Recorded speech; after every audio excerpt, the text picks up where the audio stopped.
Virus itu adalah makhluk Allah.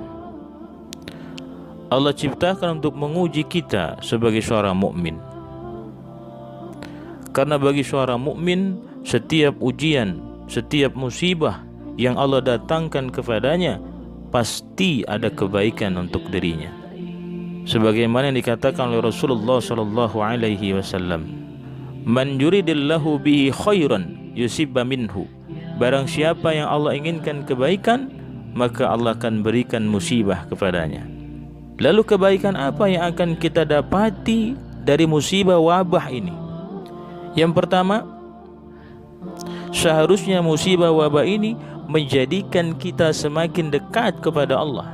Karena dengan semakin dekat kepada Allah, kita akan selalu ingat kepadanya, sehingga hati kita menjadi tenang. Sebagaimana dikatakan oleh Allah, alladzina amanu wa tatma'inu qulubuhum bi dzikrillah, alla bi dzikrillah tatma'inul qulub. Orang-orang yang beriman hatinya menjadi tenang di saat dia mengingat Allah. Ingatlah, hanya dengan mengingat Allah hatimu menjadi tenang. Bahwa ketenangan adalah separuh daripada obat. Jadi musibah wabah ini tidak menjadikan kita panik. Karena kepanikan adalah separuh daripada penyakit.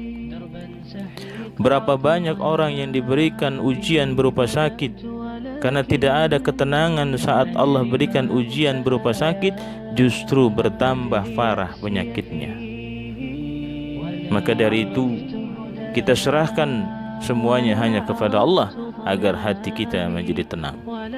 Kemudian yang kedua, seharusnya musibah wabah ini menjadikan kita semakin takut kepada Allah, bukan menjadikan kita semakin takut akan kematian. Ingat bahwa kematian itu adalah sesuatu yang pasti dan semua akan mendapatinya. Kullun nafsin dha'iqatul maut. Setiap yang bernyawa pasti akan merasakan mati. Maka yang perlu kita lakukan adalah bagaimana mempersiapkan diri menghadapi kematian dengan memperbanyak amal-amal soleh seperti membaca Quran, sedekah, salat sunat, dan kebaikan-kebaikan lainnya. Karena bagi seorang mukmin, walam yahsya ilallah, tidak takut kepada apapun dan tidak takut kepada siapapun kecuali hanya kepada Allah Subhanahu wa taala. Kemudian yang ketiga, seharusnya musibah wabah ini menjadikan kita semakin peduli terhadap kebersihan dan kesucian diri serta lingkungan kita. Sebagaimana dikatakan oleh Rasulullah SAW dalam hadisnya, at-tuhuru satrul iman. Bersuci adalah bagian daripada iman. Artinya bagi seorang mukmin, menjaga kebersihan dan kesucian diri serta lingkungannya adalah sesuatu yang sangat penting. Karena Islam sudah mengajarkan kita dari 1400 tahun yang lalu bagaimana caranya menjaga kebersihan diri dan lingkungan kita. Islam adalah agama yang sempurna.